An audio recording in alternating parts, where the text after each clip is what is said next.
না, বাড়িটা কিন্তু তোটা খারাপ না। তোমার রুচি না দিন দিন নামতে নামতে কই যে যাচ্ছে। আচ্ছা ঠিক আছে, তোমারটা তো উঠছে, তাতেই হবে। সব খ্যাপ টাইপের লোকজন এখানে থাকে।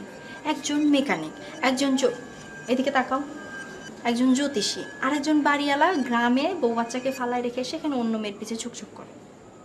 আরে বাবা, একটু কষ্ট করে মানায় না, অল্প কয়টা দিন তো। মানাই তো নিচ্ছি, আমি না মানালে হবে? তুমি তো কিছু করবা না। এই যে আবার শুরু করলাম। শুরু করবো না তো কি করব? তোমাকে সকালবেলায় বললাম যে টেলিভিশনটা ঠিক করে দাও, তুমি ঠিক করে দিলে না। আমার কি করতে হলো? বাড়িওয়ালার হেল্প নিতে হলো।